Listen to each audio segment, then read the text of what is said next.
अस्सलाम वालेकुम नाज़रीन, मैं हूं मंसूर अली खान और आपके साथ आज हम देखेंगे कि मौजूदा हुकूमत का आखिरी महीना शुरू हो चुका है।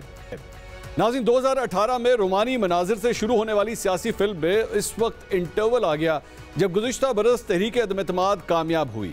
इंटरवल के बाद तो फिल्म का अंदाज ही बदल गया और रोमानी मनाजिर की जगह एक्शन और थ्रिलर से भरपूर मनाजिर ने ले ली।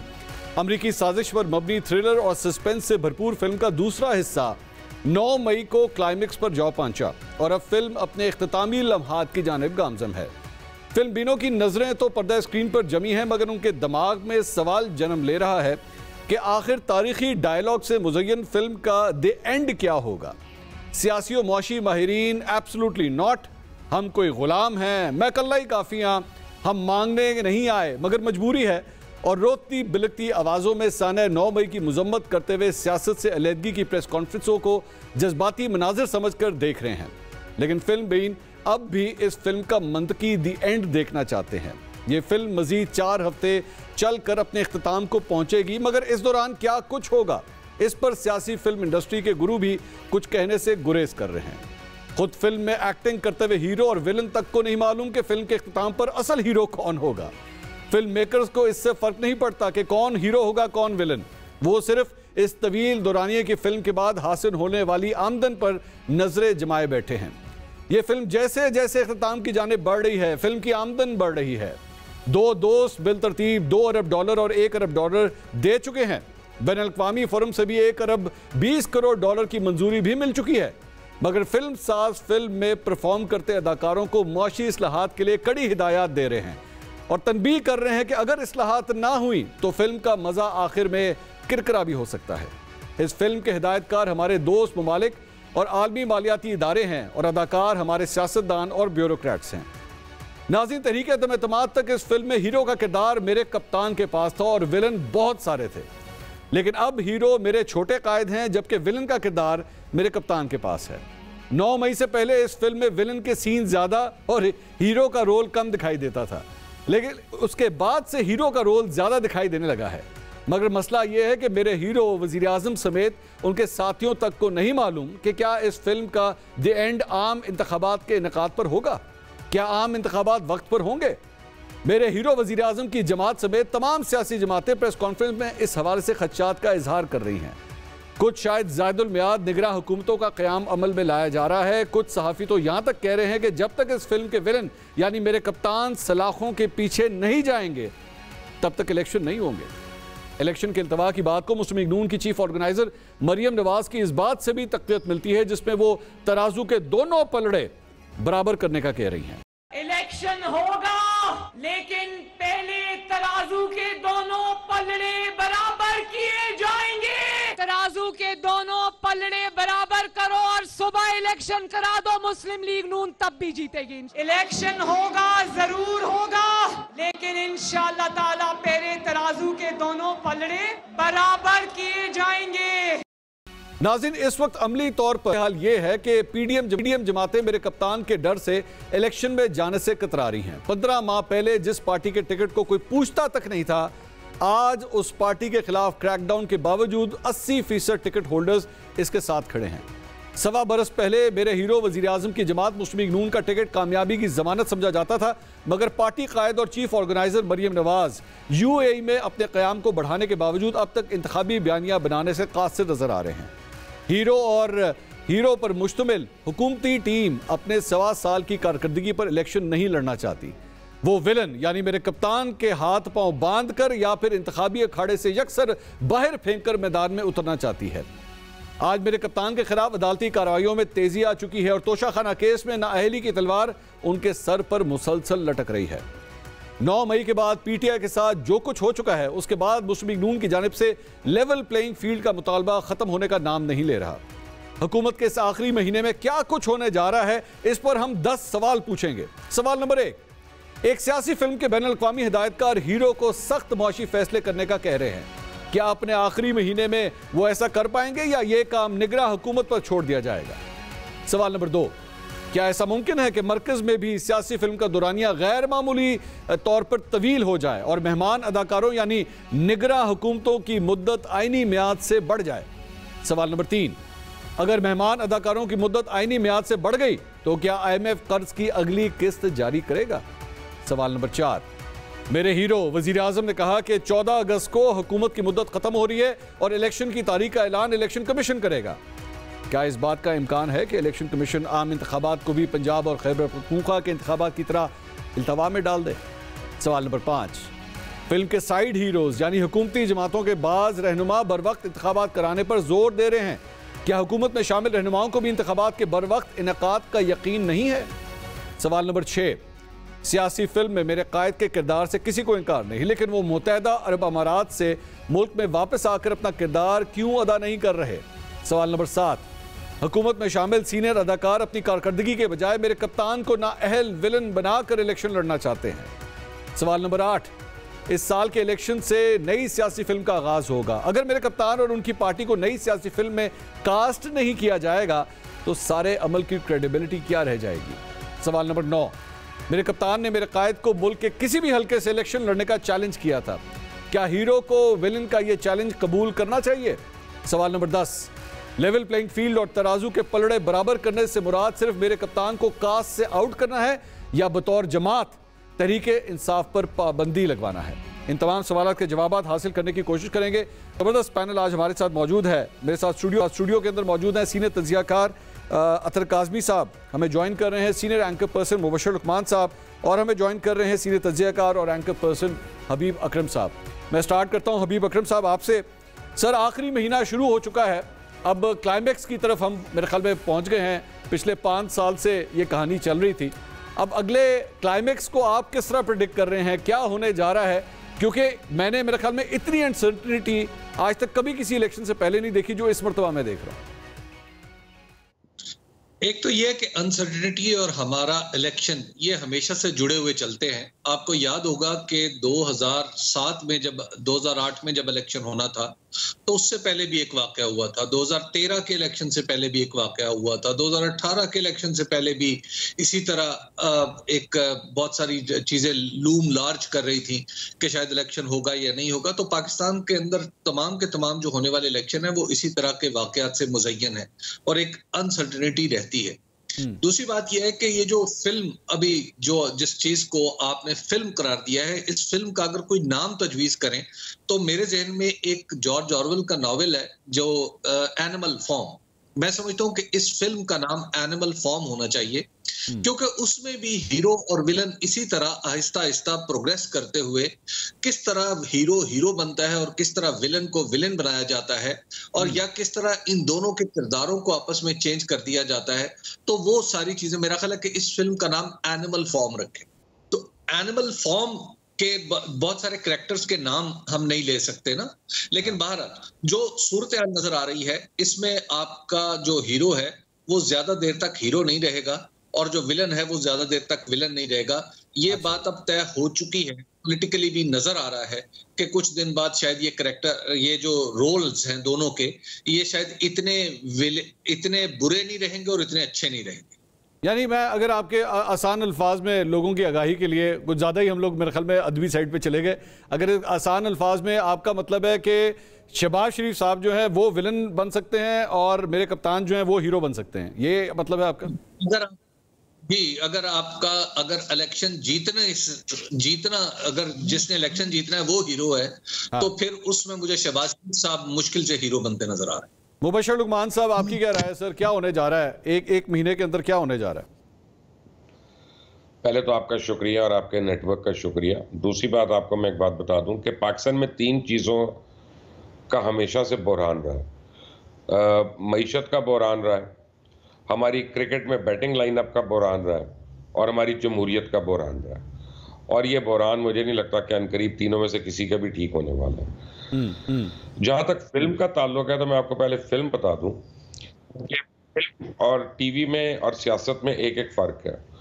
फिल्म में हीरो जो है वो 40-50 अफराद को मार कर हीरोइन तक पहुंचता है, वो रास्ता तय करता है।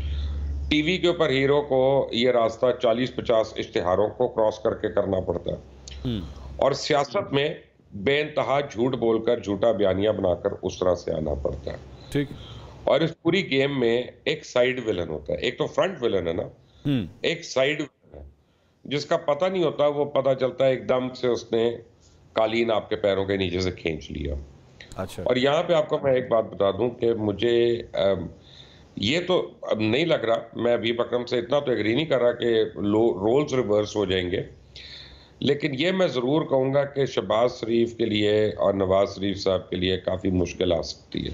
अच्छा। और उसकी वजह ये है कि सुप्रीम कोर्ट के चीफ जस्टिस साहब रिटायर हो रहे हैं और उन्होंने 5 अहम केसेस के फैसले दिए, सारे शॉर्ट फैसले हैं, ठीक। और उन्होंने कोई भी डिटेल जजमेंट नहीं दी है, और वो डिटेल जजमेंट देंगे अपने जाने से 2-4 दिन पहले, और उस वक्त जब वो देते हैं और वो कुछ भी दे देते हैं तो शहबाज शरीफ साहब के पास ना अपनी काबीना होगी ना अपनी पार्लियामेंट होगी कि वो कई फौरन नया लॉ बनाकर उसको रूल आउट कर दें, कुछ कर दें। तो ये भी आप सुप्रीम कोर्ट के ऊपर नजर रखें, ये बड़ी कॉम्प्लेक्स सिचुएशन होने वाली है। अच्छा। और ये आपकी पूरी जमहूरियत मुझे जो है ये खतरे में नजर आ रही है। इसको थोड़ा सा एक्सप्लेन करें, ये जो आपने खतरे में नजर आ रही है, इसको थोड़ा सा जरा एक्सप्लेन कीजिएगा। वजह ये है कि देखें, जब आप एक समझें, अब आपके 5 फैसले आ रहे हैं और 5 डिटेल जजमेंट्स आ रही हैं, उनमें ऐसी कौन सी बात है कि अभी तक उनको होल्ड किया जा रहा है, उनको रोका जा रहा है और इस हुकूमत के जाने का इंतजार किया जा रहा है, क्योंकि चीफ जस्टिस साहब ने हुकूमत के बाद जाना है, उन्होंने पहले नहीं जाना। ठीक है। तो और फिर अब आप यानी कुछ अर्सा पहले जो लास्ट सैटरडे को मीटिंग हुई थी चीफ जस्टिस साहब की कुछ यूट्यूबर से, उसमें उनका जो आपने सुना, मैंने तो सुना था सर अली तूर का जो वीलॉग था, उसमें मैंने सुना था पहले, फिर मैंने फ्राइडे टाइम्स पढ़ा था, तो उन्होंने जो एक्सप्लेन की थी ये बात हुई है। तो जब मैं अब उन बातों को तनाजुर में देखता हूँ, बैकग्राउंड में देखता हूँ, तो बहुत मुझे जूम मायने बातें लगती हैं और बहुत मायना केस बातें लगती हैं।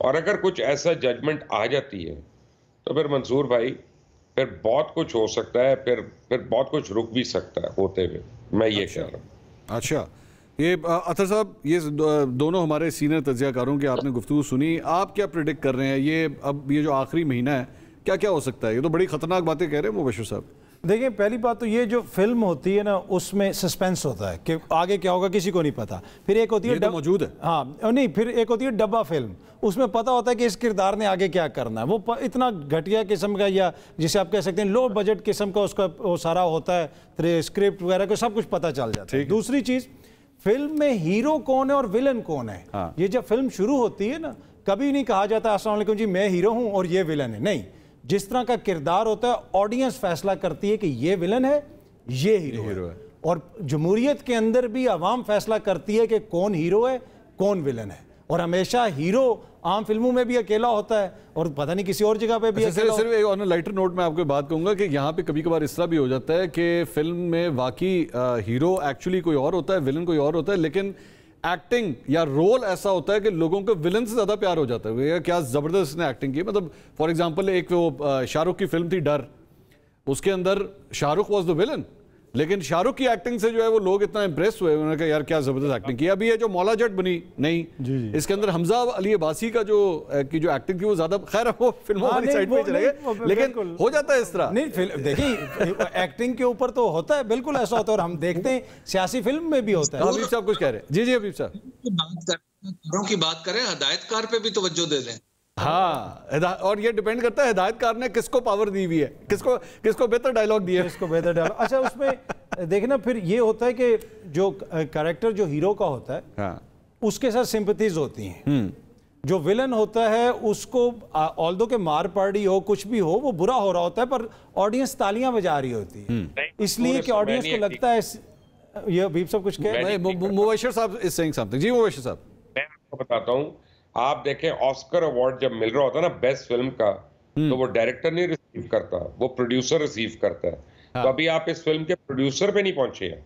अच्छा जी अतर भाई। जी अभी मैं बस ऑडियंस से शुरू हुआ हूँ। मेरी कोशिश है कि मैं प्रोग्राम के आखिर तक हीरो का फैसला, हतमी फैसला दे के उठूंगा मैं यहाँ से। अच्छा, दूसरी बात ये होती है कि जो विलन होता है उसका इशू क्या होता है। हाँ। उसका एक बड़ा नाहल किस्म का कोई छोटा भाई औलाद या कोई ऐसी चीज होती है, पूरी फिल्म में उसकी कोशिश होती है कि ये किसी तरीके से इसका कुछ मान जाए। ये आप नोट करें, ये अक्सर फिल्मों में होता है। अच्छा। अब जहां तक देखें सियासी फिल्म का ताल्लुक है, पाकिस्तान के अंदर अगर कुछ हो रहा है सारी फिल्म में, जो एक्स्ट्राज हैं वो पाकिस्तान की आवाम को बना दिया गया है, जिनके ऊपर कोई तवज्जो नहीं दी जाती।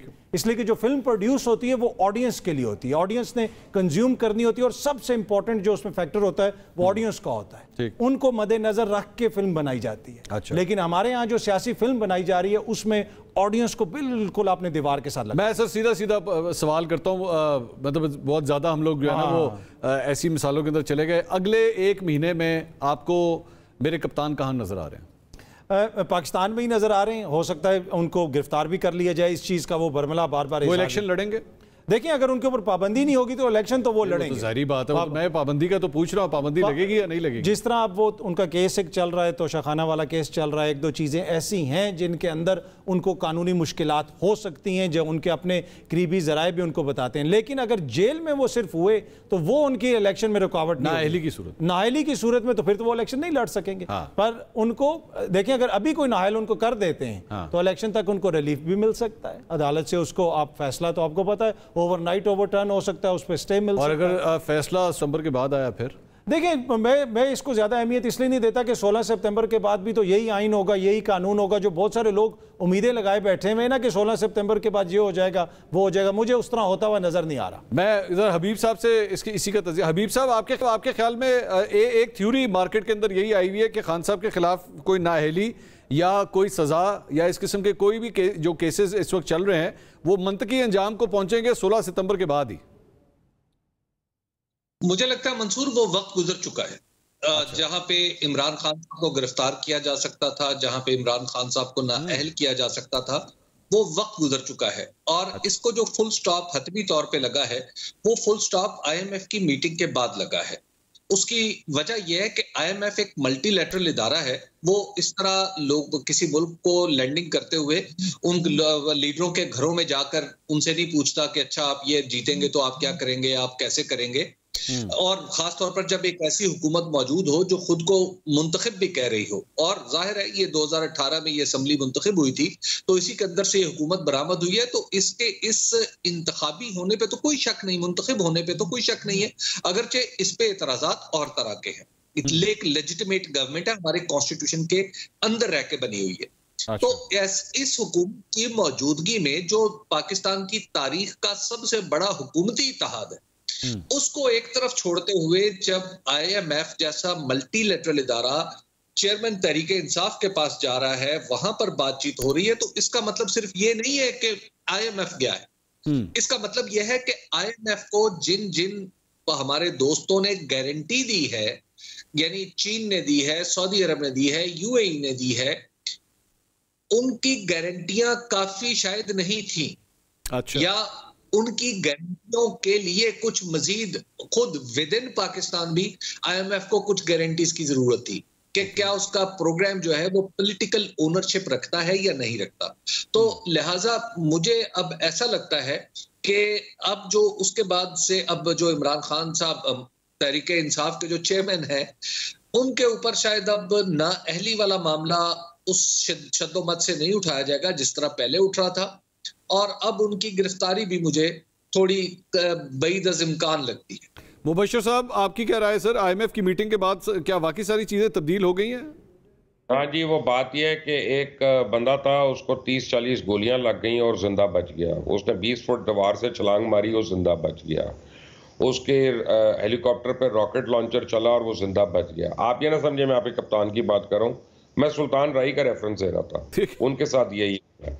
लेकिन ये जो IMF की मीटिंग है ना, इसने 2 बातें क्लियर कर दी हैं जिसका हमें कभी शक होता था। IMF के फौरन मीटिंग के बाद इजराइल का भी बयान आ गया, तो अब आपको ये पता है कि ये किसकी इन्वेस्टमेंट है और क्या होगा। और दूसरी बात आपको मैं बता दूं कि कोई इस खाम ख्याली में ना रहे कि जो ये शुरू हुआ है प्रोसेस ये कहीं रुक जाएगा, ये ख़त्म हो जाएगा, क्योंकि ये आपके हीरो का स्टार्ट किया हुआ नहीं है ये प्रोसेस। ये तमाम मकाफात अमल है जिनकी वजह से ये हो रहा है। दूसरी बात यह है कि मैं इसको भी नहीं मानता कि वो इलेक्शन से पहले आप उनको डिस्क्वालीफाई कर देंगे अनलेस एंड अनटिल इलेक्शन 1 साल के बाद होता है, तब तो समझ आती है। देख, आपको मैं आज डिस्क्वालीफाई करता हूँ किसी भी केस में, तो उसके बाद आपके पास अपील का हक है, आपके पास हाई कोर्ट की अपील का हक है, आपका सुप्रीम कोर्ट की अपील का हक है, फिर सुप्रीम कोर्ट में रिव्यू का हक है। सो ये प्रोसीजर को 2 साल से काम का तो नहीं है किसी भी, अब जितनी मर्जी आप तेज कर ले। नहीं सर, तेज तो यहाँ पे नहीं। मुबशर भाई मैं सॉरी बात काट रहा हूँ आपकी, यहाँ पे तो केसेस खान साहब के यूं लगते हैं सर, चुटकी बजाते लग जाते हैं, उसमें उनके लिए क्या प्रॉब्लम है? हाँ नहीं, लेकिन चुटकी बजाते बेल भी हो जाती है ना, चुटकी बजाते खत्म भी हो जाते हैं, बहुत 7-7 महीने में एक हियरिंग भी नहीं हो रही। जज जो है वो गेट पे भी आ जाता है उनसे वो हाजिरी लगवाने। तो खान साहब के साथ तो बड़ा लाडलापन तो हो रहा है ना, कभी IMF कर रहा है, कभी इसराइल कर रहा है, कभी कोई जज कर रहे हैं, तो हमें सब, बल्कि यहां तक कि चीफ जस्टिस ने यूट्यूबर्स को यह कह दिया कि ये इसको गिराना आसान काम नहीं है, यानी वो पॉलिटिकल स्टेटमेंट्स आके देते रहे हैं। तो अब आप समझ लें कि किस तरह की चीजें, तो ये ना समझें कि ये फैसला जल्दी होगा और ये ना समझें कि ये फैसला नहीं होगा। अच्छा, दोनों चीजों से मैं नहीं एग्री करता। नहीं चले मैं आसान अल्फाज में आपसे पूछ लेता हूं, क्या अगले इलेक्शन से पहले खान साहब नाअहल हो जाएंगे, होंगे या नहीं होंगे? नाअहली मेरा ख्याल है लीगली पॉसिबल नहीं है। देखें, नाअहल होना एक और बात है, उसकी फिर अपील भी तो है, और अपील लीगली इलेक्शन लड़ने के लिए मैं उनकी परफॉर्मेंस के लिहाज से नहीं पूछ रहा, मैं इलेक्शन लड़ने के हवाले से पूछ रहा हूँ। अरेस्टेड होंगे, नाअहल नहीं होंगे, यानी तो फिर अगला इलेक्शन लड़ेंगे फिर वो? हाँ।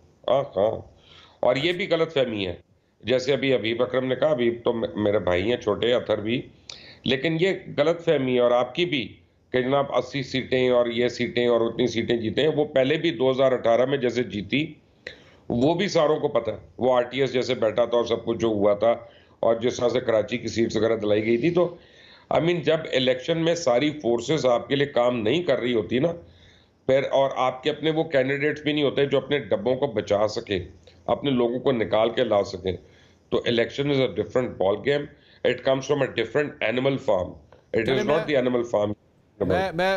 गिव मी अ प्रेडिक्शन कि अगर इसी तरह खान साहब मैदान में होते हैं, PTI इलेक्शन लड़ती है, व्हाट डू यू प्रेडिक्ट अगले इलेक्शन में कितनी सीटें ले जा सकते हैं वो? 35 सीटें। लेकिन मैं बड़ी प्रेडिक्शन देने लगा हूं, इससे भी बड़ी प्रेडिक्शन देने लगा हूं जी। और आप देखेंगे वक्त आएगा कि आपको लगेगा कि शायद इसमें दम है। मैं ये नहीं कह रहा कि ये हो जाएगा, ठीक है, कि PTI की अगर सीट्स कम हुई, 50 से कम हुई सीट्स, तो PTI का हुकूमती इत्तेहाद जो है वो पाकिस्तान पीपल्स पार्टी से होगा, नोबडी एल्स। अच्छा, दैट्स एन इंटरेस्टिंग। और आप देखिए, पीपल्स पार्टी तक वाहिद जमात है जो PTI को बैन करने की बात नहीं कर रही है, वो उसकी मुखालफत कर रहे हैं और वो वक्त पे इलेक्शन मांग रहे हैं। उसका बेनिफिशियरी पीपल्स पार्टी है। PMLN को नजर आ रही है मौत अपनी, उनकी अपनी गवर्नेंस की वजह से और चीजों की वजह से, वो इसको डिले करना चाहते हैं। मैं एक्चुअली ब्रेक में मुझे लेनी है, लेकिन ब्रेक के बाद मैं डिस्कस ही नून लीग के हवाले से करना चाह रहा हूं, क्योंकि काफी हद तक हमने कप्तान के बारे में तो गुफ्तगू कर ली, अब जरा नून लीग को भी डिस्कस करना चाहिए कि आगे जाती हुई नजर आ रही है। मुबशर साहब ये कह रहे हैं कि नून लीग जो है वो उसके लिए बहुत बड़ी प्रॉब्लम है, क्योंकि पाकिस्तान पीपल्स पार्टी कल को PTI के साथ इत्तेहाद कर सकती है, लेकिन यहाँ पे ये भी कहा जा रहा है कि पंजाब में IPP जो आई है वो बेसिकली नून लीग को ही सपोर्ट करने के लिए आई है पंजाब में। तो नून लीग की पोजीशन एक्चुअली क्या होगी, अब तीनों तज्जियाकारों से इस बारे में सवाल करेंगे। एक ब्रेक के बाद हमारे साथ रहिएगा।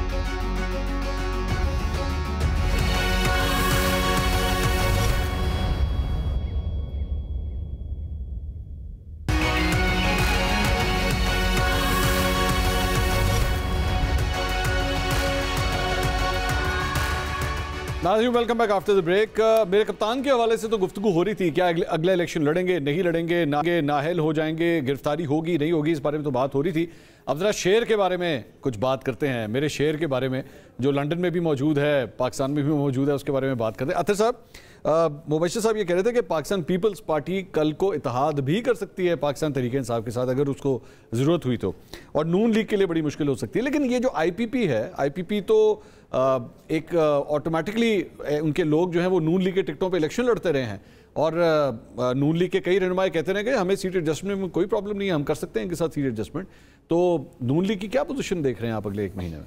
देखिए, पंजाब के अंदर नून लीग पीपल्स पार्टी से बहुत आगे, बहुत IPP ना भी हो तो नून लीग का दूसरा बड़ा मेजर वोट बैंक जो है पंजाब के अंदर इस वक्त पाकिस्तान तहरीक इंसाफ के बाद वो नून लीग है। अगर तहरीक इंसाफ को कहीं पे कर्टेल किया जाता है, उनका वोटर वगैरह नहीं आता, कोई उनके लिए मसाइल होते हैं, तो इसका सबसे ज़्यादा जो फ़ायदा होगा वो नून लीग को होगा। तो मुझे तो यही लग रहा है कि पंजाब के अंदर नून लीग एक मजबूत पार्टी के तौर पे उभरेगी। अब हमारी जो इलेक्शन की डायनामिक्स हैं वो इस तरह के, जो भी जमात पंजाब में बेहतर कारकर्दगी का मुजाहरा करती है, फिर वो वफाक में भी इस पोजीशन में होती है कि वो दूसरों के साथ मिलकर एक हुकूमत बना सके। तो वो मुबशिर साहब तो ये फरमा रहे हैं कि अगर इलेक्शन होते हैं तो पाकिस्तान तहरीक इंसाफ जो है वो 35 सीटें, उन्होंने कहा कि 35 सीटें लेगी। आपकी क्या राय है? मेरे ख्याल में ज्यादा दी हैं उन्होंने, 6 मैं दूंगा। मतलब मेरे इधर बैठ के वो आयु जोकिंग नहीं, मतलब मुबशिर भाई जो है वो मसला ये है, उन्होंने अपनी एज के हवाले से बताया ना, अपने हर 1 साल का उन्होंने एक सीट दे दी है 35, तो मैं 25 दे देता हूँ अपने। ये आपने मुबशिर साहब की तारीफ करती हूँ, उनको 35 साल का बना दिया आपने। दिल उनका 35 साल वाला ही है, तो मैंने 25 दे दिए। लेकिन जो हम पाकिस्तान में, मुझे एतजाज हसन ने एक दफा कहा था कि माजी के ऊपर सही प्रेडिक्शन हो सकती है, मुस्तकबिल पे नहीं। And I totally agree with it.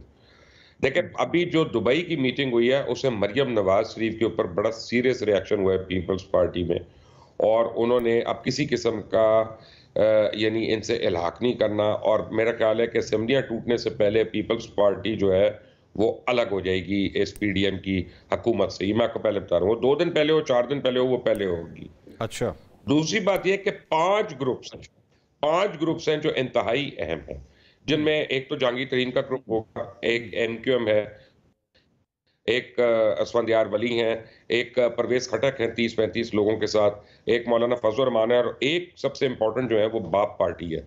इन 5 की अंडरस्टैंडिंग पीपल्स पार्टी के साथ बहुत बेहतर है बनिस्बत नून लीग के साथ, क्योंकि मंसूर साहब, शायद किसी को अच्छी लगे मेरी बात या शायद किसी को बुरी लगे, मैं बड़े अदब के साथ कह रहा हूं कि बहुत सियासी लोगों का यह ख्याल है कि वो मरियम नवाज से डील नहीं कर सकते। जहां तक मियां नवाज शरीफ थे वहां तक तो ठीक था और अच्छा था, इवन मियां शहबाज भी ठीक है, लेकिन मरियम नवाज जो हैं उनके एटीट्यूड से बहुत लोगों को एतराज़ात है, और ये दुबई में खुलकर सामने आई। अच्छा, मैं ये हबीब साहब, ये जो गुफ्तगू हो रही है मरियम नवाज के एटीट्यूड के हवाले से, तो लेकिन इससे पहले पीडीएम के अंदर मौलाना फजल रहमान के साथ जो पॉइंट ऑफ कांटेक्ट था वो तो मरियम नवाज थी। शहबाज शरीफ साहब की तो एक्चुअली बाद में एंट्री हुई थी, मरियम नवाज ही ये सारी डीलिंग करती थी। और नून लीग के हवाले से इसको सप्लीमेंट्री क्वेश्चन इसमें साथ ही ले लीजिएगा कि मेरी चंद इतलात के मुताबिक पाकिस्तान पीपल्स पार्टी को इस बात का भी शिकवा था, वो ये कहते थे कि पाकिस्तान तहरीक इंसाफ का ये जो महल डिसमेंटल होगा और इसमें से जब लोग निकलेंगे, पीपल्स पार्टी अपने जेहन में बिठा के ये बैठी हुई थी कि जनाब ये सारे हमारे पास आएंगे, साउथ पंजाब के लोग, ये सब लोग मेरे पास आएंगे।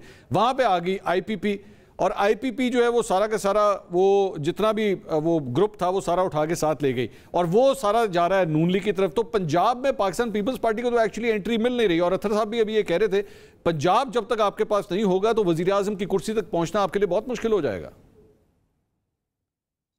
जहां तक अभी आपने मरियम नवाज के बारे में फरमाया है, मरियम नवाज का एटीट्यूड जाहिर है किसी जगह प्रॉब्लम होगा, लेकिन एट द सेम टाइम मैं आपको अर्ज करूं कि मौलाना फजल रहमान ने कभी भी मरियम नवाज साहिबा को सीरियस कंटेंडर नहीं समझा या serious participant in the PDM meeting नहीं समझा, और ना ही वो बिलावल भुट्टो जरदारी साहब को ये हैसियत देने के लिए तैयार होते हैं। मौलाना ने हमेशा बिल्कुल एक ही बात हमेशा की है कि मैं ये बच्चों को साथ तो बिठा सकता हूँ, इनसे बात नहीं कर सकता, तो इसलिए वो इनसे मिलते जुलते जरूर रहे हैं, लेकिन बात हमेशा उन्होंने नवाज शरीफ साहब से की है, और उन्होंने शहबाज शरीफ साहब से किसी दर्जे में की है, और असेंबली जरदारी साहब से की है। उन्होंने बाकी कभी इन दोनों को वो अहमियत नहीं दी जो इनके वालिद को देते हैं। तो ये एक डिफरेंट सिनेरियो है। मौलाना फजल रहमान शायद अपनी एज की वजह से भी और अपने सियासी तजुर्बे की वजह से भी वो जानते हैं अच्छी तरह कि फैसला कहाँ पे होता है।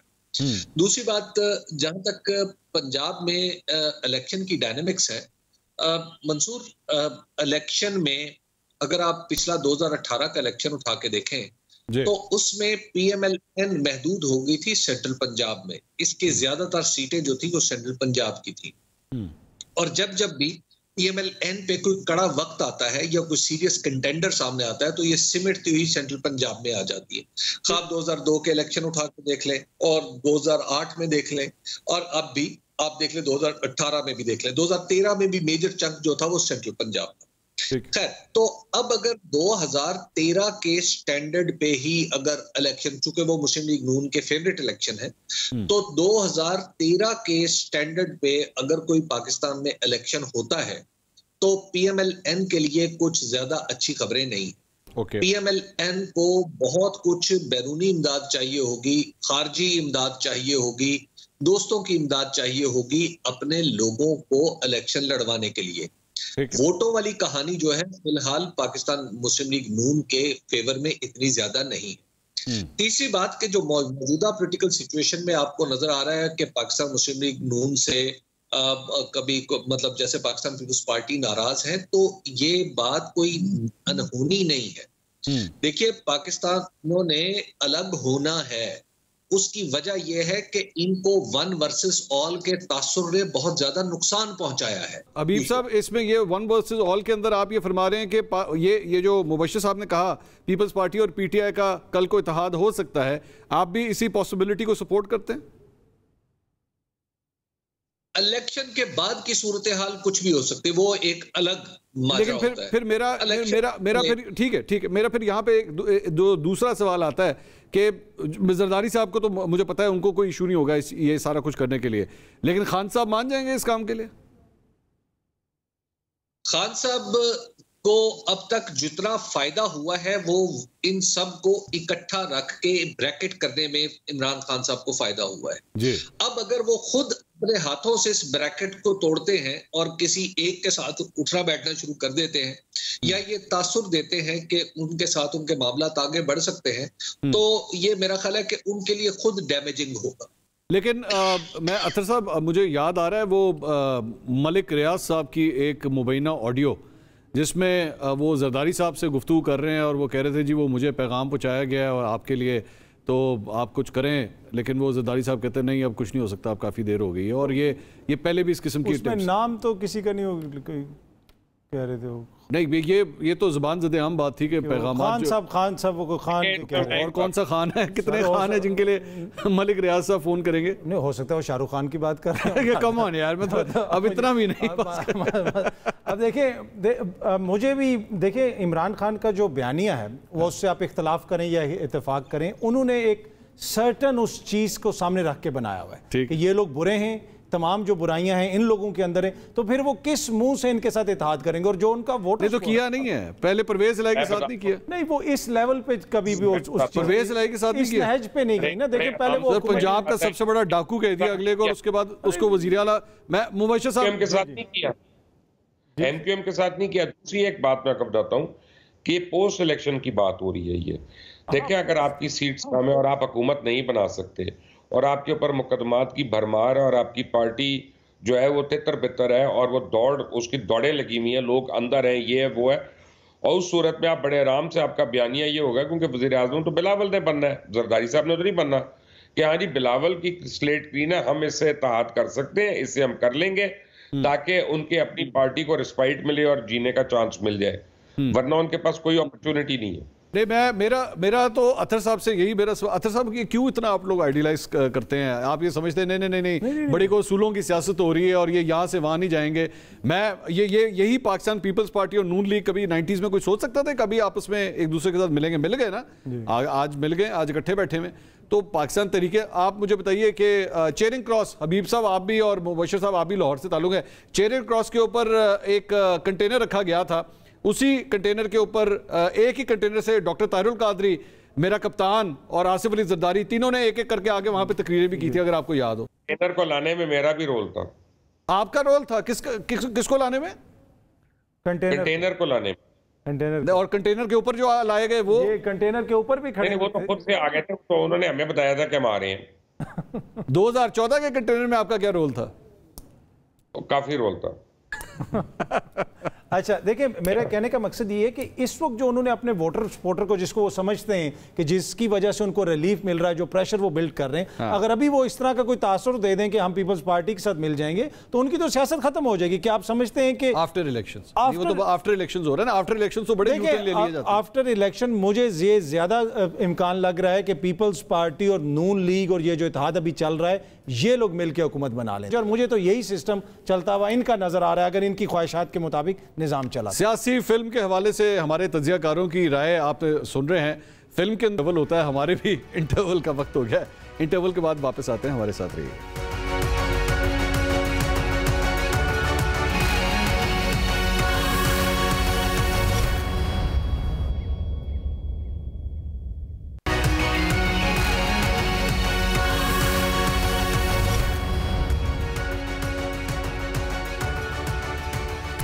नाज़रीन welcome back after the break. Film से कहानी का आगाज़ हुआ था, अब हम अपने प्रोग्राम के इख्तिताम पे हैं, तो फिल्म के इख्तिताम की तरफ भी ज़रा चले जाते हैं।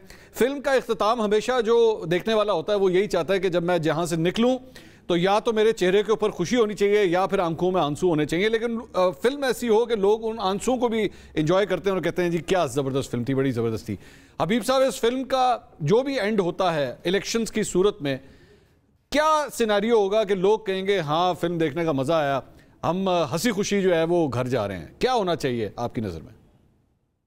ये है कि इलेक्शन इस फिल्म का इंटरवल है, ये कोई ये जो है ये इसका इख्तिताम नहीं है, इसलिए हमें इस फिल्म को थोड़ा सा इसकी कहानी अभी बाकी है। अच्छा। उसकी वजह यह है कि ये 1.5 साल जैसे ये फिल्म चली है, तकरीबन 17-18 महीने, वो ही इतने ही अगला अरसे में इसने बहुत सारे वाकयात हैं जो अनफोल्ड होने हैं और उसके बाद फिर जो कुछ सूरत हाल होगी वो होगी असल फिल्म। अभी तक हमने जो इस इलेक्शन के बाद देखना है वो भी इसी फिल्म की कंटिन्यूटी है, अनलेस तो बहुत गैर मामूली तब्दीली जिन्होंने इसकी कहानी लिखी है, जिन्होंने इसका स्क्रिप्ट लिखा है, जिन्होंने इसके किरदारों का तय्युन किया है, वहां पर कोई चेंज नहीं आ जाता। अभी तो आपको भी पता है, मुझे भी पता है, अतर को भी पता है, मुबशर लुकमान साहब को भी पता है, हम तो उंगलियों पे गिन के बता सकते हैं कि किसको कितनी सीटें मिलनी है आज की तारीख में। उसकी वजह यह है कि हम सबको पता है कि इलेक्शन कैसा होना है और इलेक्शन से में माहौल क्या रखा जाना है, किन लोगों को इलेक्शन से दूर रखना है और किन लोगों को इलेक्शन के अंदर पुश करना है। तो ये सारी चीजें तो हमारे सामने हैं और रिजल्ट जो है आज मुझसे कॉपी पे लिखवा लें, मेरा तो धंधा ही ये है, लेकिन अगर तो इलेक्शन अवाम का होना है तो इसका पता हमें थोड़े दिन बाद चलेगा जब ये हुकूमत जाएगी। 12 अगस्त इसकी आखिरी तारीख है, अगर ये 10 को चली जाती है, होपफुली जो मेरी जो अंडरस्टैंडिंग है, जो मुझे पता है, वो 10 को ही या 8 को ये हुकूमत खत्म हो जाएगी। तो उसके बाद पता चलेगा कि दरअसल कहानी जो है वो किस तरफ लेके जानी है और किस तरफ जाएगी। मुबशर साहब, इसका मतलब है यानी जो कुछ भी होगा, सीधी सीधी बात है, फिल्म के बारे में तो बात हो रही है, तो होगा स्क्रिप्ट के तहत ही। इतना तो मुझे इन्फॉर्मेशन नहीं है, लेकिन जो अकल कहती है वो यही कहती है कि अब आउट ऑफ सिलेबस तो कोई सवाल नहीं होना। अच्छा। और सिलेबस बड़ा क्लियर है, रेड लाइंस बड़ी क्लियर है, आपको भी पता है, मुझे भी पता है। और सबसे बड़ी बात है कि अतर काज़मी ने मुझे 35 साल का बना दिया, तो मैं उससे डिसएग्री किस तरह से करूं? अच्छा जी, अतर साहब आपकी क्या राय है, अगला इलेक्शन जो है वो स्क्रिप्ट के तहत ही होगा? देखिए, आइन के तहत होना चाहिए और ये बड़ी अलमिया है टू बी ऑनेस्ट कि हम इलेक्शन से 2-3 महीने पहले ये मुल्क में ये बहस चल रही है, ये सिर्फ इधर नहीं चल रही, हर जगह पे ये बहस। आईनी स्क्रिप्ट के तहत होना चाहिए, आईनी स्क्रिप्ट के तहत होना चाहिए, सबको अपनी अपनी गलतियों से सीखना चाहिए। जो अभी खान साहब हमें बताते ना कि जी वो नैब तो मुझे वो बताते थे तो मैं ये कर देता था, और ये जो भी दोस्त हुकूमत में ये भी इस किस्म की बातें करते थे। अगर हमने इस फिल्म को चेंज करना है आज से 5 साल बाद, 3 साल बाद, इन सब को थोड़ा सा अपने माजी की तरफ देखने की ज़रूरत है, इमरान खान समेत इन सब को, ताकि फिल्म अच्छे तरीके से चले और ऑडियंस के लिए चले। वो कभी कभार एक फिल्म के अंदर जो है वो एकदम अगर हीरो प्रॉब्लम में हो ना, तो उसका बिछड़ा हुआ पुराना दोस्त जो है वो एकदम बीच में एंट्री मारता है। तो हमारे यहाँ पे जो आजकल हमारे हीरो हैं, हमारे वज़ीर आज़म, इनके जो बड़े भाई हैं, उनकी एंट्री देख रहे हैं आप या नहीं देख रहे? देखिए, वो आएंगे तो सही, इलेक्शन से पहले उन्होंने आना है, और जब वो आएंगे उनकी एंट्री से उनका जो वोटर सपोर्टर है, जो मर्जी आप उनसे इख्तलाफ करें, वोट नवाज शरीफ का है। और ये अगर कोई समझता है कि नवाज शरीफ लाहौर में आके बैठेगा तो उससे कोई फर्क नहीं पड़ेगा, नहीं, ये नहीं होगा। 5%, 10%, 20% कहीं ना कहीं फर्क जरूर पड़ेगा, उनकी जमात के अंदर जान पड़ेगी। बहुत बहुत शुक्रिया आपका मुबशर लुकमान साहब, हबीब अकरम साहब और अतर काज़मी साहब, आपका बहुत शुक्रिया। नाज़रीन, मेरे ख्याल में जितनी गुफ्तगू आपने सुनी है, आखिर में मुझे कुछ ज़्यादा कहने की ज़रूरत नहीं है, बस मैं सिर्फ इतना ही कह सकता हूँ, वो भी एक फिल्मी डायलॉग के साथ ही, कि पिक्चर अभी बाकी है मेरे दोस्त। अगले हफ्ते आपसे दोबारा मुलाकात होगी। अल्लाह हाफ़िज़।